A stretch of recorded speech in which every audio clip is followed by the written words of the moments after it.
پہلے پہلے مسجد میں پہنچنا ضروری ہے۔ یہ سنت موقدہ علی الکفایہ اعتکاف ہے۔ اگر ایک محلے میں سے چند لوگ بھی کر لیں تو کافی ہے۔ تو کفایہ کا اطلاق شہر پر ہوتا ہے، لیکن ہمارے محلے بھی اتنے بڑے بڑے ہو گئے ہیں کہ پرانے زمانے کے شہروں کے برابر ہو گئے ہیں، اس لیے محلے کا لفظ استعمال کر لیا جاتا ہے۔ تو 20 کی غروب آفتاب سے پہلے داخل ہوں گے، اور پھر 30 کی جب روزہ غروب آفتاب ہوگا تب، یا 29 کو اگر چاند نظر آ جائے تو اعتکاف ختم ہو جائے گا۔ اس میں عاقل اور مرد مسلمان ہونا شرط ہے، عورت ہونا یا بالغ ہونا شرط نہیں ہے۔ نابالغ بھی اعتکاف کر سکتا ہے اور بہنیں اپنے گھر میں اعتکاف کر سکتی ہیں۔ سنت موقدہ الکفایہ کے لیے شرط ہے کہ روزہ ہو۔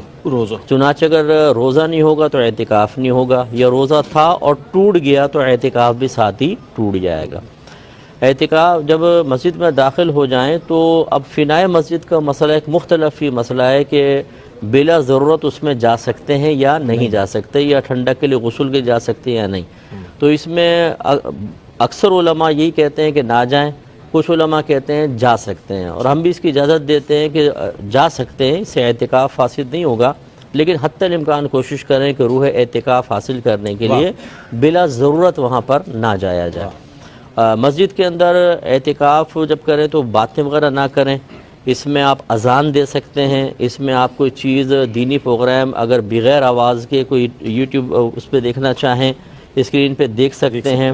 اس کے علاوہ قرآن پاک کی تلاوت، مختلف نوع کے عبادات اختیار کریں، اور بہنیں جو ہیں وہ اپنے مسجد بیت میں اعتکاف کریں گی۔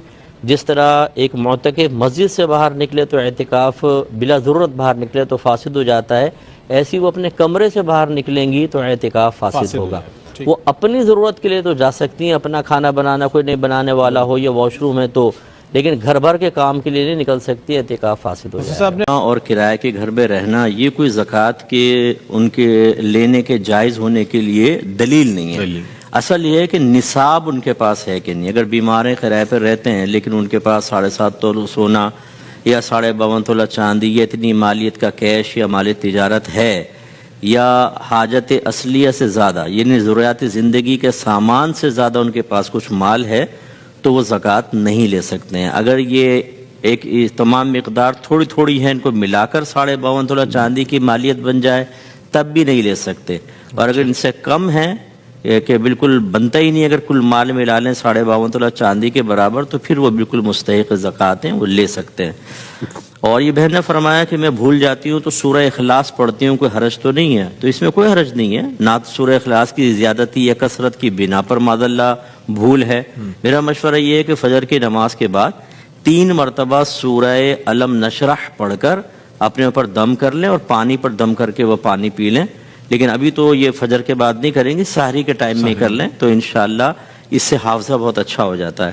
اور گولڈ اگر کسی کے پاس ہے تو کیا ان کے بچوں کو فطرہ دے سکتے ہیں کہ نہیں؟ دیکھیں، اگر بچے بالغ ہیں اور ان کے پاس مال نہیں ہے تو بالکل دے سکتے ہیں کہ ان کے والد کا غنی ہونا ان پر اثر انداز نہیں ہوگا، لیکن اگر نابالغ بچے ہیں تو نابالغ بچوں کا حکم والد کا ہی ہوتا ہے۔ اگر والد صاحب غنی ہے تو نابالغ بچے بھی غنی کہلائیں گے، اگر وہ شرعی فقیر ہیں تو نابالغ بچے بھی شرعی فقیر ہی کہلائیں گے۔ تو یہ ذرا فرق دیکھ لیا جائے۔ اور معتکف ناخن کاٹ سکتا ہے، وہ فنائے مسجد میں چلا جائے، جیسے وضو خانے کی جگہ وہاں کاٹ لے، اور اسی طرح فنائے مسجد میں کپڑے بھی دھو سکتا ہے کہ معتکف کے لیے فنائے مسجد کے حکم میں ہے۔ فنائے مسجد سے مراد وہ جگہ جو سجدے کے لیے مخصوص نہ ہو لیکن مسجد کی باؤنڈری وال کے اندر ہو، جیسے وضو خانہ وغیرہ ہوتا ہے یا استنجا خانے ہوتے ہیں، اکثر ہی مسجد کے اندر ہوتے ہیں، جوتے رکھنے کی جگہ ہے، یہ فنائے مسجد کہلاتے ہیں، اور معتکف یہاں جا سکتا ہے۔ اور تراویح میں یہ کہتے ہیں رغبت کم تھی تو ایک عالمہ نے باجماعت شروع کر دی۔ دیکھیں، یہ ہم اس کو مانتے ہیں اس میں کہ ویسے تو احناف کے نزدیک عورتوں کی جماعت مکروہ تحریمی ہے، لیکن اگر کوئی عالمہ یہ سمجھتی ہیں کہ عورتوں میں سستی ہے، ان میں علم دین کی کمی ہے جس سے فتنہ فساد بھی ہیں، وہ کفر یا بدعت میں مبتلا ہو سکتی ہیں، خصوصاً ہماری ینگ بچیاں سوشل میڈیا پر کسی کا بھی بیان سن کر اپنا عقیدہ خراب کر رہی ہیں، ان کی برین واشنگ ہو رہی ہے، وہ اکابرین کو معاذ اللہ گالیاں تک بک رہی ہیں بچی۔ تو اگر عالمہ ایسا کرتی ہیں کہ تراویح کی جماعت قائم کریں، لیکن اس کے بعد صرف تجوید نہیں بلکہ درس قرآن کریں، اور ان کو فرض علوم سکھائیں، عقائد سکھائیں، احکام شرعیہ عملیہ اور صغیرہ کبیرہ ظاہری باطنی گناہوں کی معرفت دیں تو بہت بیسٹ ہے، اور اس عذر کی بنا پر عالمہ کو جماعت قائم کرنے کی اجازت دی جائے گی۔ اچھا، بہنیں گھر میں اعتکاف کر سکتی ہیں، لیکن اس کے لیے ضروری ہے کہ پہلے ایک نماز کے لیے جگہ مخصوص کر لیں۔ وہ جیسے ایک کمرہ مخصوص کر لیں، میں یہاں میں نماز ادا کروں گی، اس کو مسجد بیت کہتے ہیں، گھر کی مسجد۔ جی جی، اور معتکف خاتون جو ہیں بلا ضرورت گھر کا کام نہیں کر سکتی ہیں۔ وہ صرف اس صورت میں کر سکیں گی کہ کوئی کچن میں کھانا بنانے والا نہیں ہے، اپنی سحری افطار بنانی ہے تو وہ جا کے بنا کے لا سکتی ہیں۔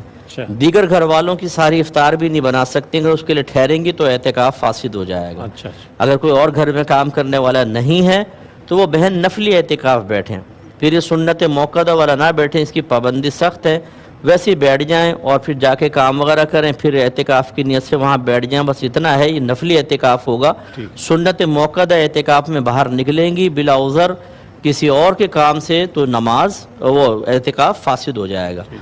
اور یہ کہہ رہی ہیں کان کبھی بند ہوتا ہے کبھی کھلتا ہے، دیگر بیماریاں بھی ہیں۔ اگر تو روزہ رکھنے میں پریشانی تو ہوتی ہے لیکن کوئی بہت زیادہ سخت آپ کے اوپر آزمائش نہیں آتی ہے تو آپ روزہ رکھیں، کیونکہ روزے میں شفا رکھی ہے اللہ تعالیٰ نے۔ سبحان اللہ۔ آپ یہ کامل یقین کے ساتھ رکھیں، بیزاریت کے ساتھ نہیں، کوفت کے ساتھ نہیں، اللہ تعالیٰ اس کی برکات آپ کو عطا فرمائے گا۔ ہاں، اگر ڈاکٹر یہ کہتا ہے کہ روزے کی وجہ سے بیماری بڑھ رہی ہے اور آپ کو بھی ایسا محسوس ہوتا ہے کہ روزہ رکھتی ہوں تو بہت زیادہ تکلیف بڑھ جاتی ہے، تو پھر آپ گیپ کر کے رکھ لیں اگر بہتر ہے۔ یہ بھی نہیں ہو سکتا تو پھر آپ چھوڑ سکتے ہیں، جب صحت اللہ تعالیٰ دے دے تو قضا کر لیں، لیکن ہمت کر کے رکھیں تو بہت ہی بیسٹ ہے۔